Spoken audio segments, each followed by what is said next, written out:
2014 Nonprofit Insights webinar hosted by VolunteerMatch. My name is Shari Ilson, and I am the Director of Engagement at VolunteerMatch, and I'm thrilled to welcome you today. The Nonprofit Insights webinar series is a really special series that we started about a year and a half ago or so to bring to you the greatest minds in nonprofit volunteer engagement and technology. And it's been a really fun road so far, and today's session is going to be no exception. Before we do get started, though, a few logistics.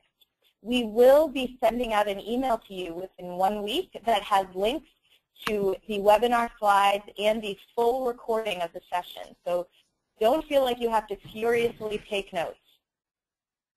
Second, if you have a question for our speaker today, you can type it into that chat box where you typed "I can hear you." And you can also type it into Twitter using the hashtag VMLearn. And we're going to try and get to all your questions at the end of the session. But if we don't get to some of them, you can definitely follow up with us later, and we'd be thrilled to continue the conversation with you. So without further ado, I'd like to introduce today's speaker, Jayne Cravens. She is an internationally recognized trainer, researcher, and consultant. Her work is focused on communications, volunteer involvement, community engagement, and management for nonprofits, NGOs, and government initiatives. She's a pioneer with research, promotion, and the practice of virtual volunteering, including virtual teams, micro-volunteering, and crowdsourcing, and she's a veteran manager of various local and international initiatives. Also, if you've been following our blog, Engaging Volunteers, you'll already know that Jayne is the co-author of an awesome new book called the LAST Virtual Volunteering Guidebook, and hopefully she'll tell us a little bit more about that later in the session. Jayne's actually been active online since 1993, which is way back in the early stages of our internet uses. And she was the first. She created one of the first websites focused on helping to build the capacity of nonprofits to use the internet. So she is really the expert, longtime expert when it comes to nonprofit online technology and online volunteer engagement. And we're thrilled to have her here to share her knowledge with us. So without further ado, here she is. Here's her contact information, and you'll also notice the hashtag at the bottom of the screen, and we'll show you this contact information at the end of the session during Q&A as well. So without further ado, I'm going to hand things over to Jayne, and she will get started. Okay, well, thank you very much. I want to make sure everyone can hear me as well. So you're coming through great, Jayne. I can hear you. Wonderful. First, I have to apologize for the slideshow. At some point, it became very dark. I'm not sure what happened there, so apologies. But let me get started.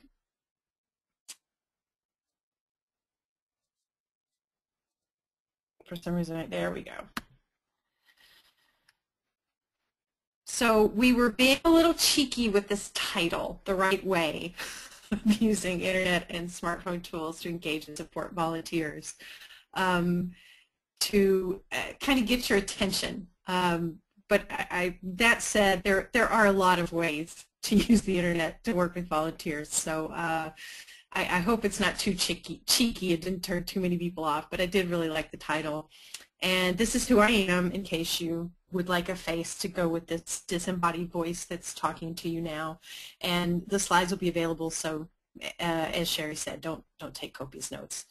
So yes, I just published with Susan Ellis the LAST Virtual Volunteering Guidebook. And it's available as a traditional paper book and as an online book, as an ebook, as a Kindle, via Amazon, every way that you can get the book. You can read it on your smartphone. It's available in that format. And the title has gotten a lot of people's attention. What did we mean by that? And I will get into that in a moment. I also wanted to let you know that we have a free wiki that is tracking all the research regarding virtual volunteering, not by me, research not by me. I mean, my research is there too, but I really want everybody who's talking about this to get a link off the wiki. So check that out. And I just want to remind you, this presentation is not an intro to virtual volunteering. And if you're making this face right now, take deep breaths. But this is, I'm not going to talk about really why you involve online volunteers and do a real basic course. This is going to be more really how to integrate internet tools into your work with volunteers. And you all work with volunteers. You're all great with working with volunteers already, I'm sure. But the whole reason for this presentation is that I really believe that the single most important element to keeping volunteers, you hear people talk about volunteer retainment, how do we keep volunteers, and to keep their work of quality, that it's something you really need, is great support for those volunteers. I just think that that is the element. If you don't have great support for the volunteers, they leave. They end up dropping out before assignments are done. They blog bad things about you. I just think it's absolutely essential. And what's great is that the internet provides you with all these great tools to provide great support. So what do I mean by support? I mean, well, the opportunities are really easy for potential volunteers to review and apply for. It's not a huge drama to find those opportunities and to apply for them. And an application can take a while, but it should be relatively easy to fill out. And the expectations of the volunteer are clear to everybody. That's a big one. That's why volunteers quit. That's why staff says, I don't want to work with volunteers anymore, because the expectations of what the volunteer was supposed to do and supposed to accomplish, they weren't clear to everybody. The expectations of the organization have to be clear. Wouldn't it, it's pretty awful when a volunteer says, well, but I thought you were going to do this for me. So they need to know exactly what to expect from you in terms of support. Tasks have to be detailed and well communicated. There's no negotiation in this role. Your assignments have to be in writing. I don't care if they're cleaning up a beach. It has to be in writing somewhere. That's clears expectations. Questions are welcomed from volunteers and responses are rapid. And volunteer contributions are frequently recognized, not just at the end of the year with some sort of recognition event, but you see recognition everywhere on Facebook pages and in messages from the executive director that weren't supposed to have anything to do with volunteering, and suddenly she's saying, oh, and I want to thank volunteers and their role for helping launch this project. So it's everywhere. And volunteers see that their contributions make impact. So that's what I mean when I say that volunteer support is, when I say what volunteer support is, that is what I mean. And what's great is the internet can help you with all of those areas of support. So what is virtual volunteering? Just so we're on the same page, it's, you might not know this, but it's a practice that's as old as the internet. People started doing it as soon as they got computers and talking to each other. So that means it's more than 35 years old. And I'm sure that some of you aren't 35 years old on this call right now, so the internet's older than you. Volunteers, it means volunteers undertaking assignments in whole or just in part via a computer, a tablet, a smartphone, etc. When I first started talking about this, I just said computers, but now we've got all these different devices that we can use. And it includes all of those other terms you hear. You hear telementoring, you hear pro bono telecommuting and micro-volunteering. It's got, just like volunteering in general has lots of different terms, episodic volunteering, group volunteering. Well, virtual volunteering is a big tent within that even larger tent, and encompasses just any time a volunteer is doing something on the internet with you. That's virtual volunteering. That's what we mean. It can be really long assignment.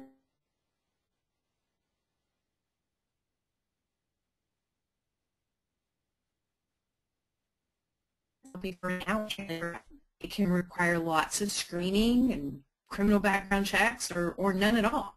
You know, you don't do a criminal background check of beach cleanup volunteers probably. So sounds a lot like just volunteering, right? So it's really not that different. And here's where you get to the title of the book. The boundaries between online volunteering and traditional volunteering are pretty much gone.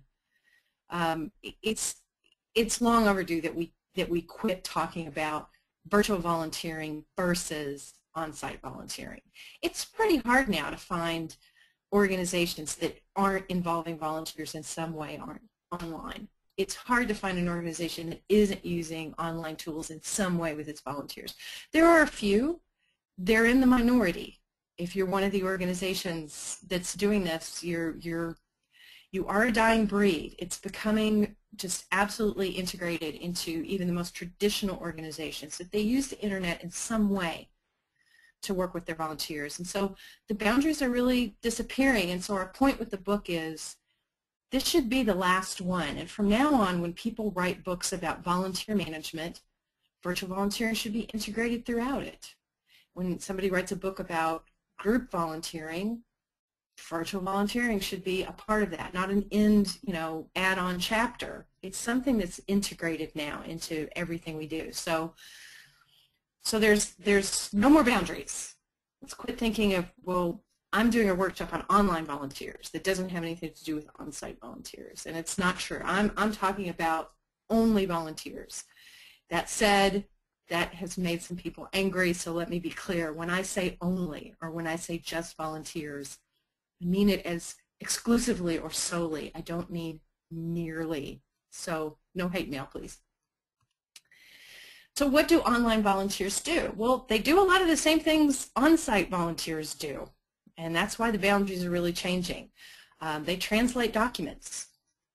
They research subjects. They create web pages. Here's the list. I won't read it all.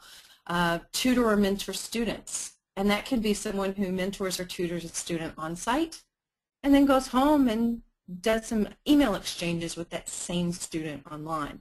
Are they an online volunteer or are they an on-site volunteer? How about we just call them a volunteer? So these are some of the things that online volunteers do, and this isn't theory. I could find examples of all of this happening and much more. And you'll notice some of these are very short-term assignments. Some of these are very long-term assignments. Some have a lot of high responsibility. Some, it's not that much responsibility. Writing a song, that's probably not going to make or break an organization, but it is done. So here's what's great, is that tech tools can help in every part of the volunteering process, and that to me is what virtual volunteering is now. So tech tools can help you identify tasks and opportunities and roles for volunteers. They can help in recruiting volunteers. Facebook is a great tool now, Twitter, your own web page. You've got online tools to allow volunteers to express their interest in becoming volunteers. VolunteerMatch is a perfect embodiment of that. Screening volunteers. And I use online tools to screen volunteers. The mere fact that they fill out an application on VolunteerMatch is for me screening, because the opportunities that I have on VolunteerMatch, which are in my role as managing discussion groups at TechSoup, I look at the spelling and the grammar of the person when they fill out their VolunteerMatch form. So I'm screening them right then.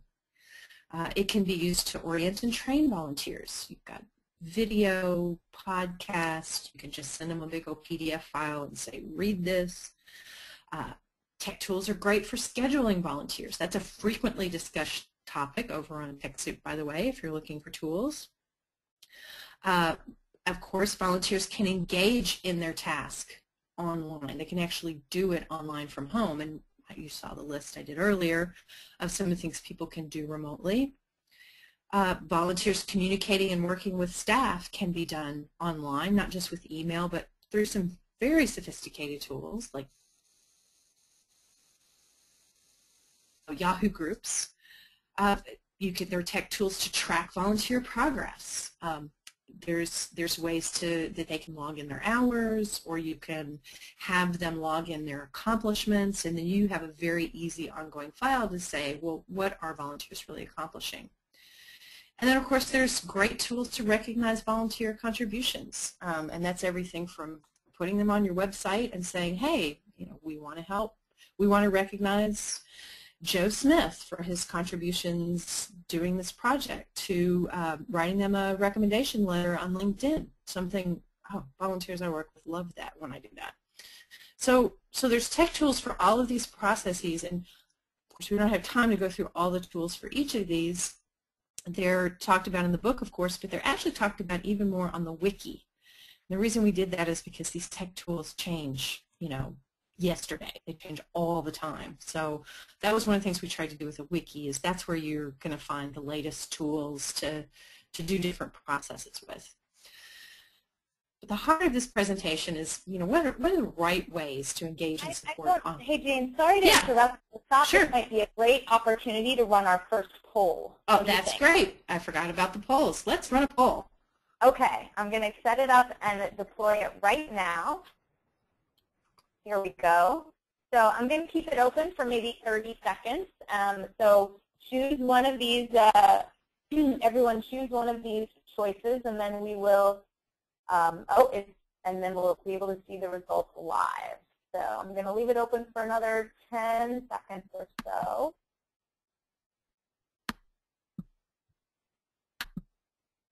And this is the question asking if attendees on the call and their organizations have volunteers doing tasks from their own computers or smartphones, off-site, even from a...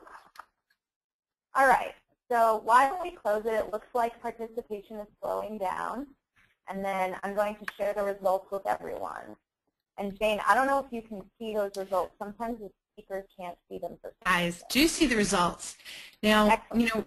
What's interesting is, and we won't have to run this poll later, a lot of times I run this poll at the start of the workshop, then I run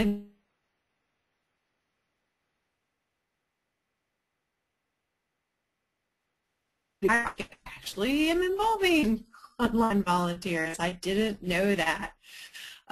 So these results are not surprising. It would be interesting to run another poll to see if they're surprising to you, but they're not surprising to me. This is the reality now. It's the majority of organizations that are doing this now in some way, shape, or form.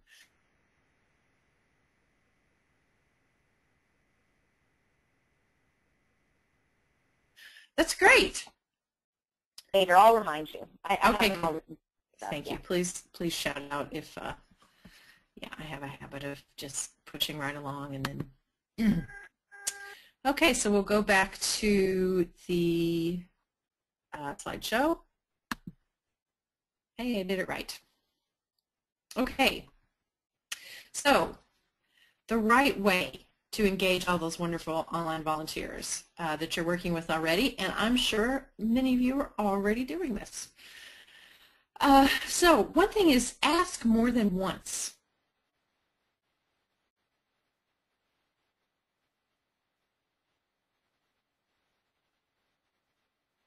Volunteering opportunities, or with current volunteers, people already coming on site. You are going to find very few people that go, great, I don't have to come on site anymore. I'm going to do everything from home. People are just going to see it as, great, another way to help an organization I love. So ask your current volunteers repeatedly, hey, is there anything you'd like to do?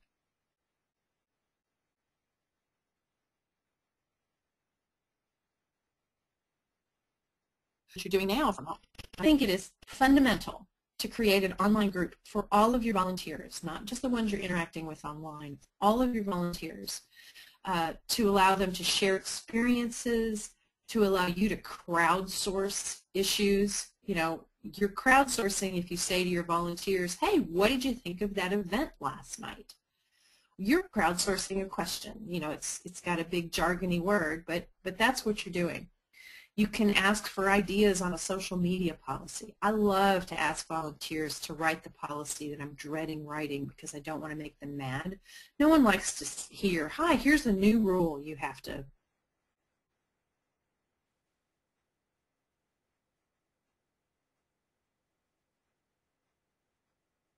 volunteers to help me with something way more draconian than what I wanted, so we get to scale that back. But I just think it's absolutely fundamental. You can make it optional, but you need to have an online group for your volunteers. Not all of your volunteers can attend your on-site event.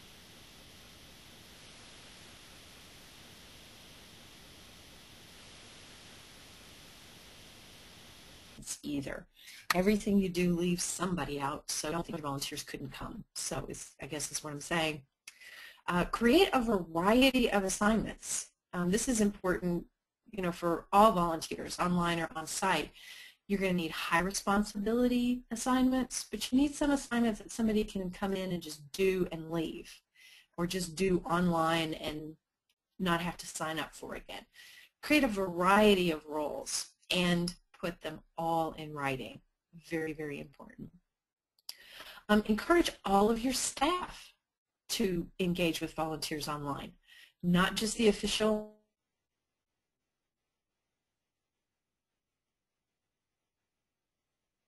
most. It's often, the program manager or the marketing person. So, but encourage all staff to engage with volunteers this way. And again, fully integrate online volunteer engagement into all of your volunteering. So have a similar orientation. If you have an orientation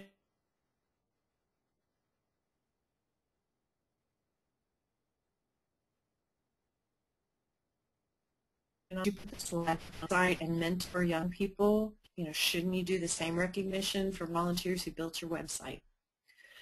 So really fully integrate that. Don't have one set of policies for your on-site volunteers and one set of policies for your online volunteers. You have policies for all your volunteers wherever they are.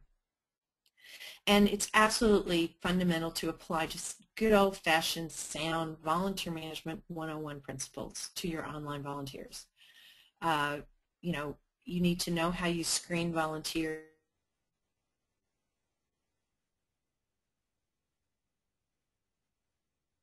Online. You would have a similar training online. And I will get to the confidentiality thing because I know it scares everybody. Recognition, all volunteers should be recognized no matter where they do their service. So that's some of that you probably knew. Maybe there's some new things there. It's pretty much a common sense slide, but I know that some of these things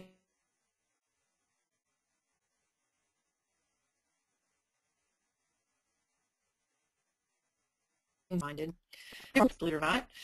Number one is to segregate online volunteers from on-site traditional volunteers, creating just completely different ways for them to apply, to report, how you interact with them.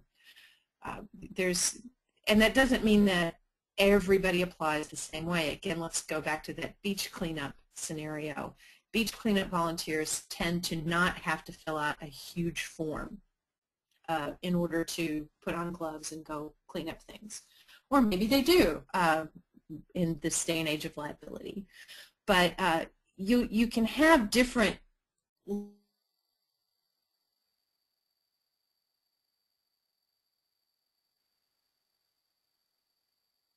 not volunteers. Don't say, well, we've got real volunteers and then we've got the virtual volunteers. I loathe that term. I don't say virtual volunteers. I'll say virtual volunteering, but all volunteers are real.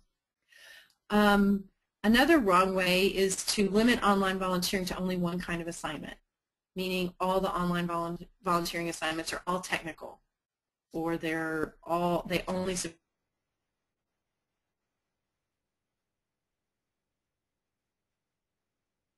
Another wrong way is to have micro tasks, those little things like tag photos on Flickr for us. What do you mean by that? What words should I use? What words should I not use? Who do I contact if I have a question? That should all be in writing. Another mistake is to have only one person engaging with online volunteers. Volunteers should have multiple points of contact within an organization, even if their main point of contact is the manager of volunteers. If they're working on a project with a staff person and another staff person, they should feel comfortable calling that staff person.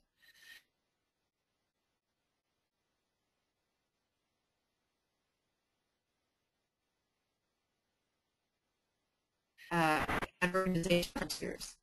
Even though the online volunteers are not doing anything with regarding to the website. They just think, oh, online, it's techie. Another wrong way is to not apply volunteer management principles. And the last one, another wrong way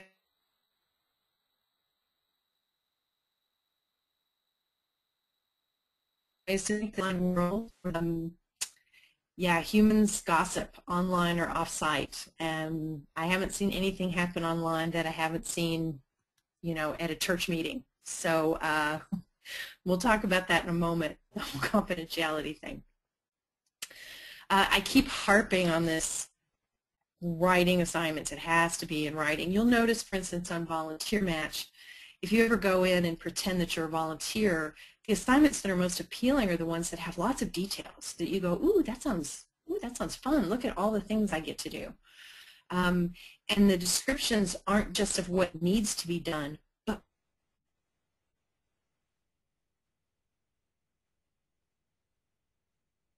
why it needs to be done.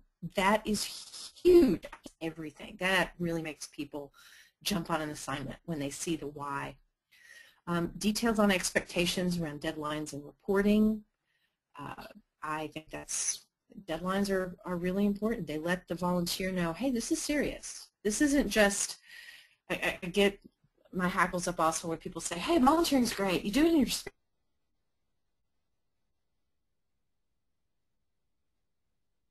time. Here's why. That assignment's going to get done because they're going to take it seriously. If you just go, yeah, get it done when you can, whenever, they may or may not get it done. So be serious. And the deadlines can be very generous. Detail what success looks like. And I'm really, you know, well, if the volunteer completes this assignment successfully, what does that look like? That's been another big thing. I've really cut down on my issues with people I work with on site or online by really detailing what success looks like on their part. I'm really big on start and end dates. Especially for online volunteers. I always give them a date.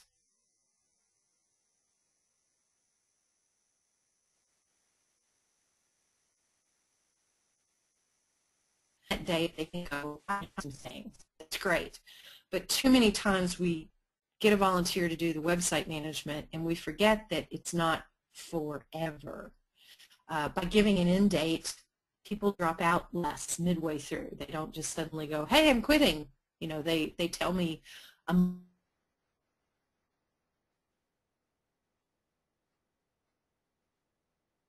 maybe and I'm going to quit. So details. How does the volunteer ask for help? How does the volunteer complain? How should the volunteer quit? So many organizations don't want to talk about when the role ends, and why not? Get it up there. Get it right out there. It will cut down on misunderstandings. And of course, details on confidentiality and ownership of materials. That is an area that online volunteering is different than on-site volunteering in many ways, because they're producing things. They're producing products. They're producing a song, a translation, a photo, a video.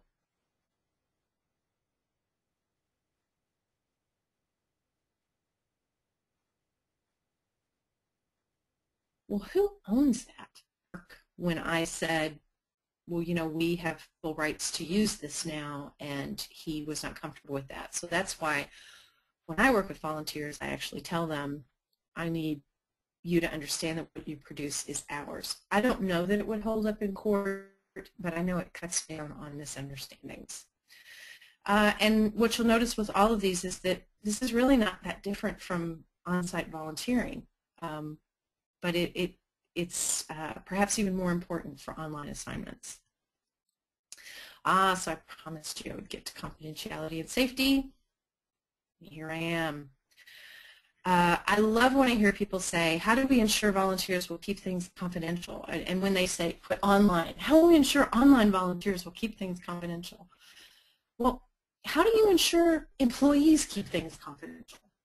Does a paycheck really make somebody more trustworthy?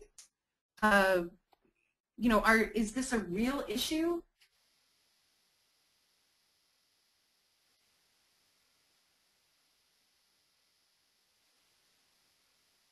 Confidentiality with on-site volunteers, you could do that with online volunteers. If you have a way to train staff on confidential issues, you can train volunteers on that same topic. Another one I love is, how do I make sure an online volunteer isn't a bad person? Well, seeing someone face-to-face on site is not a screening tool.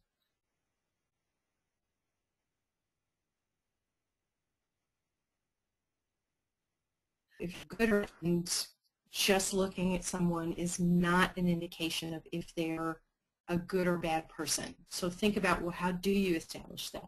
You do an interview, you ask questions. If they're not forthcoming, if their information is wonky, if they avoided eye contact and you know it's not a cultural issue, you know, those can be flags that you say, well, I'm not sure I like this.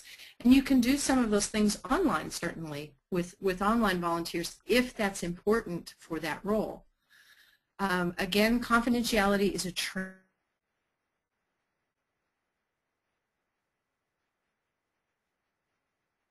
Volunteers, a violation of confidentiality looks like.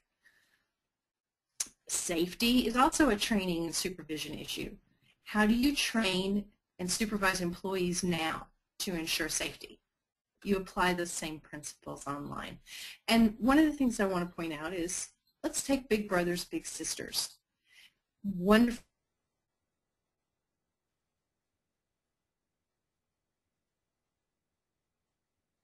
organizations will let that big brother or big sister go off with that child. And they have an amazing record of safety. And that is because of their outstanding screening and supervision, but they don't have somebody following that volunteer and that child absolutely everywhere. So don't think, well, I have to follow the online volunteer absolutely everywhere. Well, maybe not. It's certainly easier to do online with online mentoring programs, but really think about, how do you do this?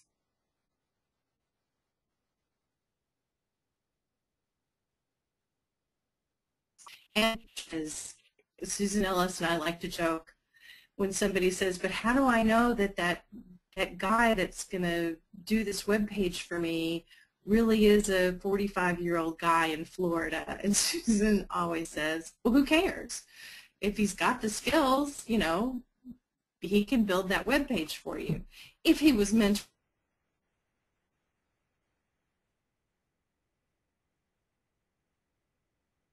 for beach volunteers. Volunteers show up to clean up a beach. It's the same way with online assignments. Some assignments will require a great deal of screening and supervision, some less so. So I also like to talk, we talk about this in the book too, about stealth introduction of virtual volunteering. There's actually no need to ever say the word virtual volunteering or micro-volunteering if you think people in your organization are going to be turned off by those words. You know, people just want to volunteer. So have people volunteer, and they just happen to do it online. And you can introduce later, well, by the way, we're engaged in virtual volunteering. You know, we just did this poll, and more than 70% of you are engaged in virtual volunteering, and you probably aren't using that word, and you probably didn't know it. And so that's what we mean. You know, let volunteers decide what they want to do online and on-site, and if you don't want to use those words, you certainly don't have to. I caution you not to say virtual volunteers because it does imply that volunteers aren't real. It reinforces that assignments are, you know, another term I hate is don't have time to volunteer, volunteer online. Well, it actually takes real time. It's not for people that don't have time to volunteer. So I prefer to say online volunteers or just simply volunteers. And there's no need to say on an assignment, if you're going to post it, for instance, on VolunteerMatch, you don't have to say that it's best done by a computer or a smartphone or a tablet. Put the assignment up, and often a volunteer will tell you, hey, I would like to do this from home. But on VolunteerMatch, you can mark things as virtual, so maybe you'll start doing that more with your assignments when you realize, hey, this is something somebody could do remotely part of the time because I still want them to come in for their interview, or all of the time. And I really want to encourage you to think beyond, is there an app for that? You know, is there an, yes. Sorry. No, it's okay. It's time for another poll. Yay! So let's launch this poll real quick. All right. This one is about whether folks on the call feel that their fellow staff members are afraid of words like virtual volunteering or micro-volunteering. So speaking to the previous slide and how the language itself and the labels aren't really so important. And getting rid of those labels can often help other staff members accept what's already going on. All right, so we'll leave it open for another 10 seconds. I can't wait to see the results. I'm so excited.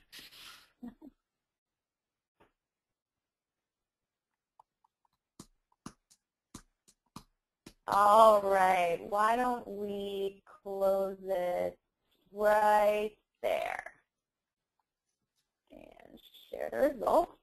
There we go. Hey, I am surprised.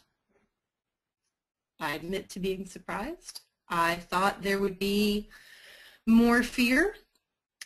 I think if we'd done this poll 10 years ago or 20 years ago, yes would have been a lot higher. So that's pretty cool. I'm actually going to screen capture that because that's terrific. Sherry, are you surprised? I am pleased.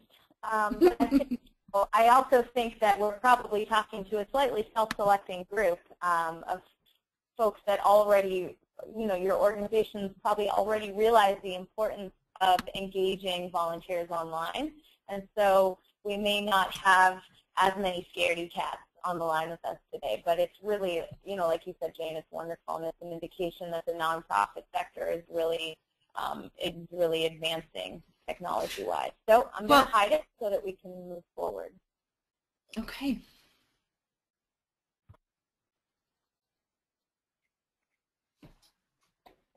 And I'm going to open the door and let the cat out.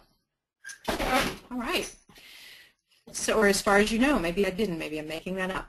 I do think it's interesting, the poll results. And I have to say that if I had called this workshop Intro to Virtual Volunteering, I bet I would have attracted a very different audience.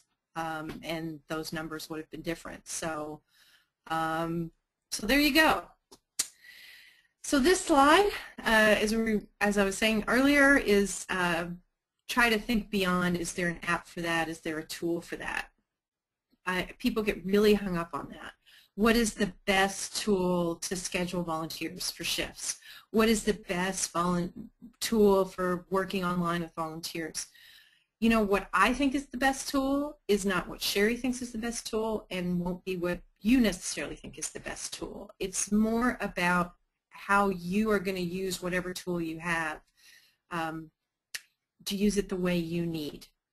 So what I would prefer you focus on is focus on the support you have for staff and volunteers to understand how volunteer engagement is supposed to work at your organization.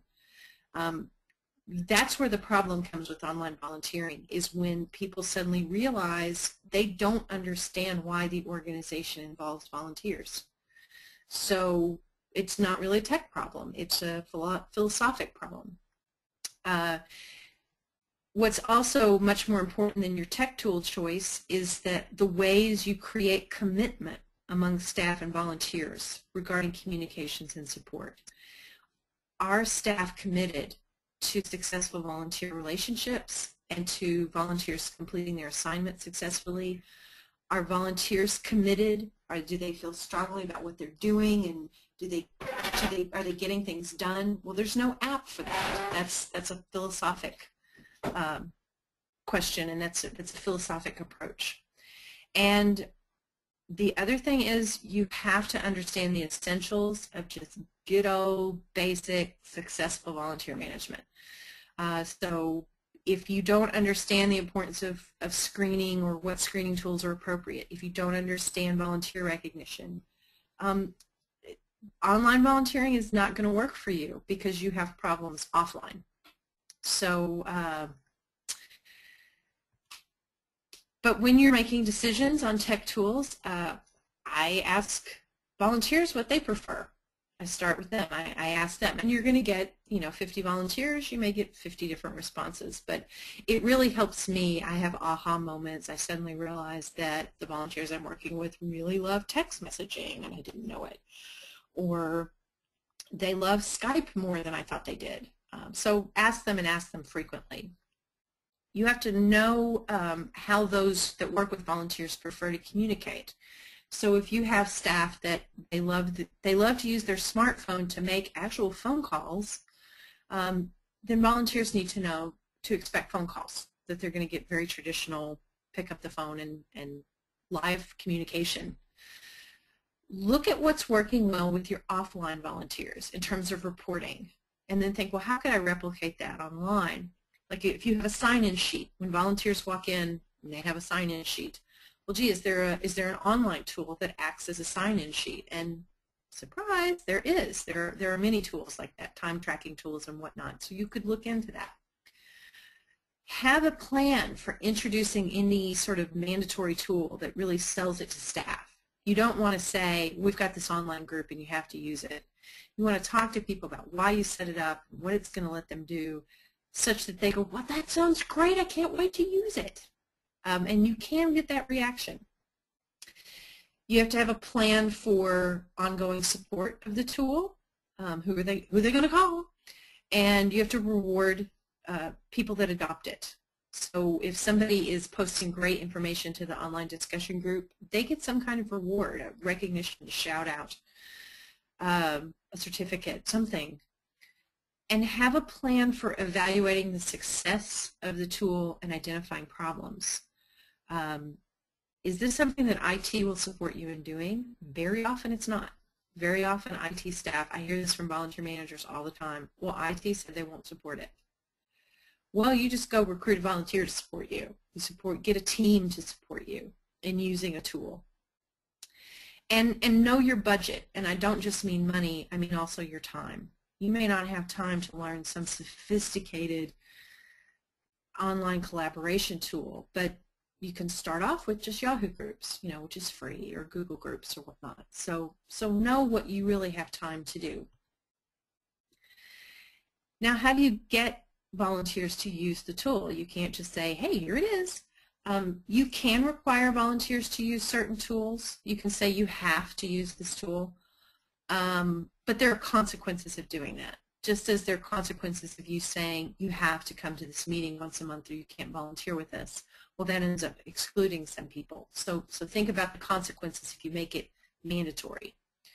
You have to use the tool. You can't tell people to use a tool you're not using. And rewards are just really big. Reward people for using the tool, continually show the value of the tool, why the online group was so great, why people using the online check-in was so great. And I say it 3 times here, training and support, training and support, training and support. People have to really feel like, I can do this. I've gone over again, you have to have an online group for your volunteers. No argument. Hush, no argument.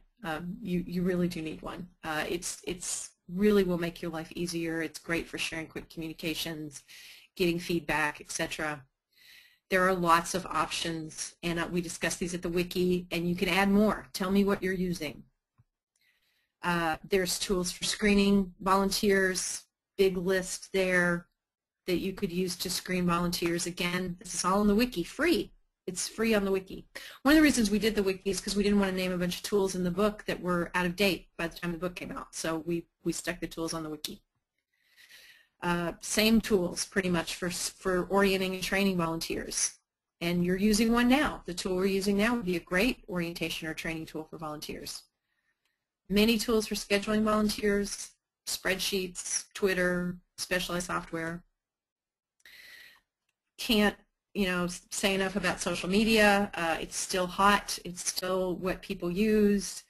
And if you want to see great examples of people using social media to recruit, to recognize volunteers, I recommend the Peace Corps, VSO, which is the British version of the Peace Corps, the Henderson County Humane Society in Kentucky, my hometown. They're fabulous. They do a great job. They're almost all volunteer organization, and I love what they do.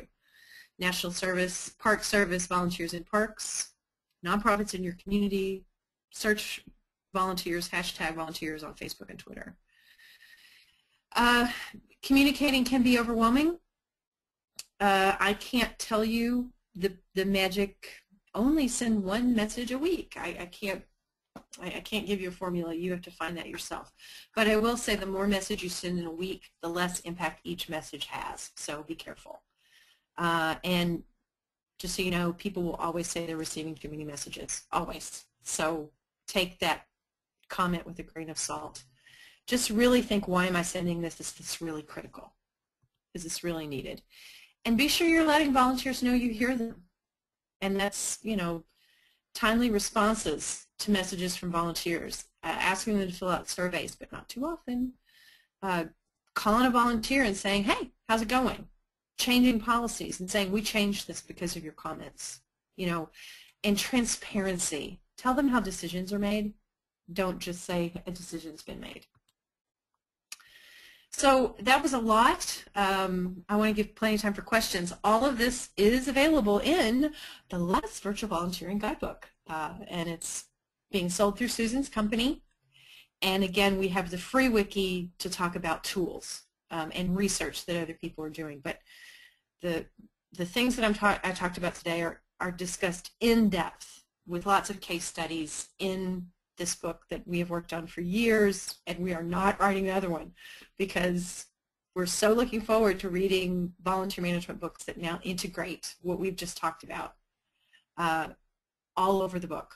When they talk about volunteer screening, they're going to talk about online tools now, right? So there is the book, and you've got my information about how to stay in touch with me. And please, come on over to TechSoup, which is one of my jobs. I manage the forum. You can ask your tech questions there after the forum if you want. And I think that was it. So do we have another poll question? We do. We have one more, so let's launch it. Great.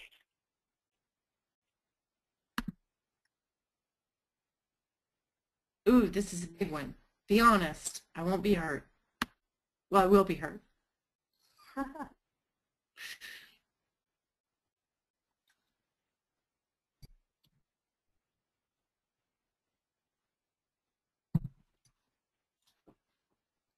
And really, I kind of wish the question had been, do you feel more ready to work with volunteers online? But you know what I mean. Someone just commented that they wish there had been a sort of option. Sort of. All right. You can do this. To close it now so we can see the results. Hey, look at that. You know what I'll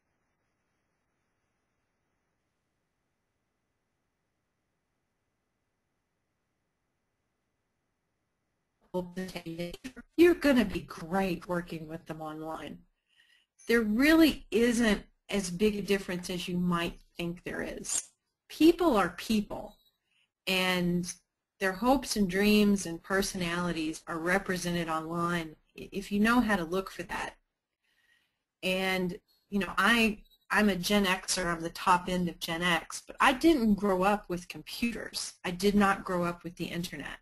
But I love working with volunteers. I love volunteer management principles.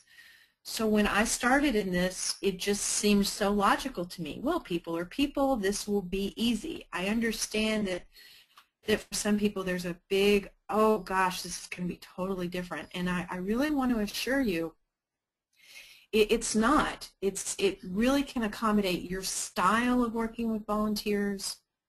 It can accommodate what you like to do. And you're not going to have to do anything you shouldn't be doing already, like being transparent about decision making or communicating well with volunteers. You will have to write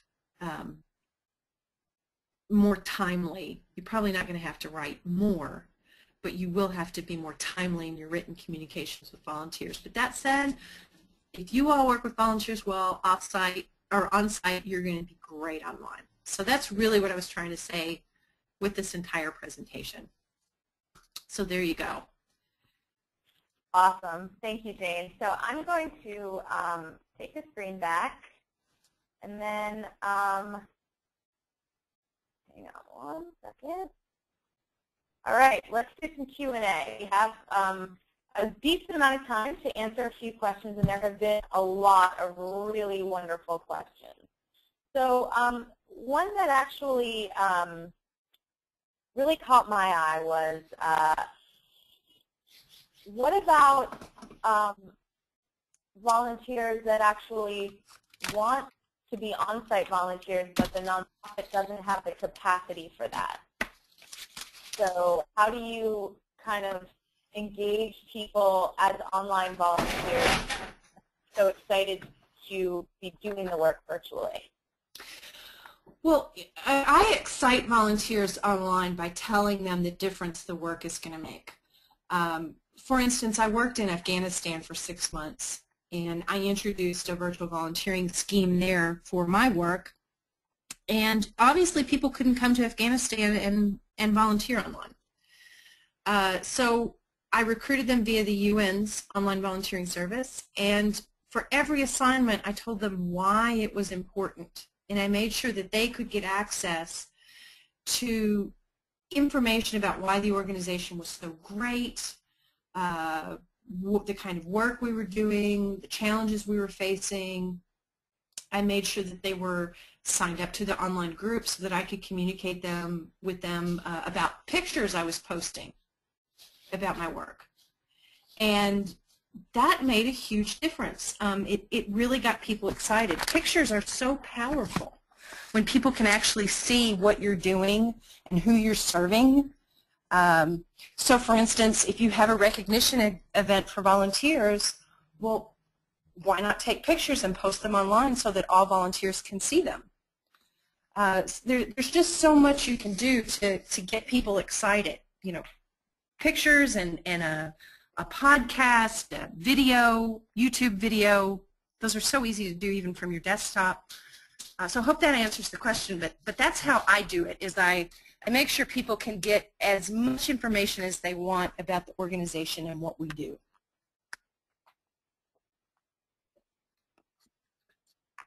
Wonderful. Thanks. Sorry, I had to take myself off mute there. So that's really great. Thanks for that answer. So the next question is just off the top of your head, and I know this might be unfair, but can you provide examples of a few organizations that you feel do a really great job of online volunteer engagement? Oh gosh, I almost don't even know where to begin. There's so many. You've got an organization like Infinite Family, which has a pretty, I'm sorry, I have a dog issue I'm trying to deal with as I'm talking. Infinite Family matches mentors here in the U.S. with young people in South Africa.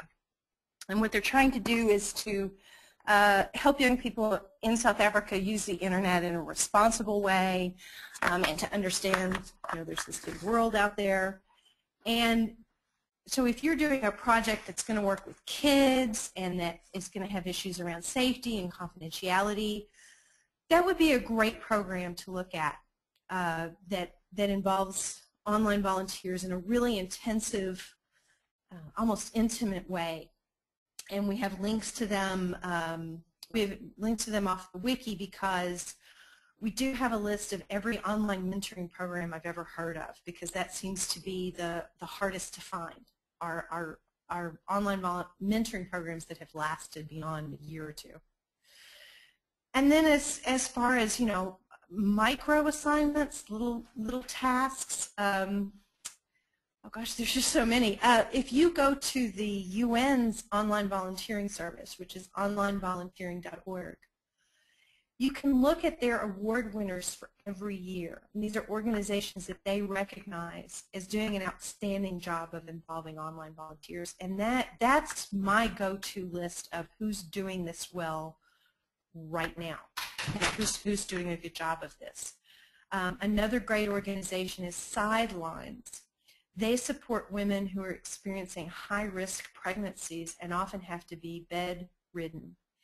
And their program used to be entirely on-site. The volunteer had to go on-site. They still have that program, but now they also have an online program where you can be matched with someone who has experienced a similar high-risk pregnancy, and you can talk to them online and whatnot. So they do a tremendous job. They do a great job. I'd like to say I do a pretty good job at TechSoup. I hope I do, involving volunteers there to manage the forum. And that would be an example of, I don't do a criminal background check on the volunteers because there's no need. They don't have a level of responsibility that requires that. I try to get people into assignments very quickly. You can see my assignments on VolunteerMatch, and you can see, and it's actually just one, but I need 50 people for it. You saw the examples of like the Peace Corps and VSO that profile their volunteers very well online, and I would call many of those volunteers online volunteers because you're in Kenya, you're doing the work in Kenya, but then you're blogging about it, you're taking pictures, you're educating people about it, and you're making the Peace Corps look very good by your online work. So that's another great example of an organization using tools so that they can showcase the work of remote volunteers. And there's an organization called Help from Home in the UK, and they specialize only in micro assignments. They don't do anything else. Some of their assignments are on-site assignments, though, like the beach cleanup. That's a micro assignment.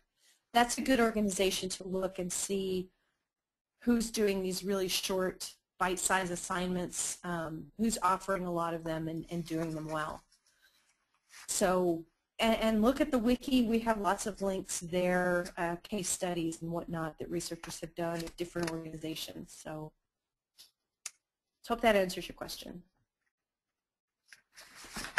It does, definitely. Thank you. So, one final question before I wrap up. I think there was so much wonderful information in today's webinar, and I know that I myself am probably going to be looking through it for the nuggets later on. But if there's one thing that folks that have been on the call should go back to their desks and do in order to make the most of all this information, the folks that are engaging volunteers online but would like to do a better job of it, for example, what do you think that one thing or that first thing should be?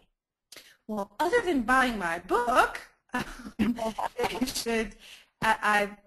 think you need to look at creating an online group for your volunteers, if you haven't already, and getting that launched and getting people excited about it. And if you already have that online group and it's not doing so well, start looking at ways to make it better. And one last thing, involve online volunteers yourself. Look at ways online volunteers could support you in your job. That's the best training you can have to working with people online. Great, thank you so much. So it's time to wrap up. Jayne, thank you so much for joining us and sharing all of your ridiculous wisdom. As a reminder, everyone, we will be sending you a follow-up email with links to the full recording and the webinar slides. And I know that there were a lot of questions that didn't get answered, a lot of requests for URLs to specific resources that Jayne mentioned, and we'll try and follow up with each of you about those as well. Before we break, I want to make an announcement about next month's webinar, which is going to be about building a future-friendly nonprofit board. And we'll be joined by BoardSource and the Executive Director of the National Search Dog Alliance. So that should be a really interesting one. So again, thank you to Jayne for joining us today and talking all about virtual volunteering and engaging online volunteers. And thanks to all of you for joining us and enriching the session with your questions. And I hope you all continue to explore. There's certainly a lot of resources out there, including the book. And we hope to see you on the next Insights webinar. Thanks so much, everyone. Yeah, thanks. Thanks, everybody.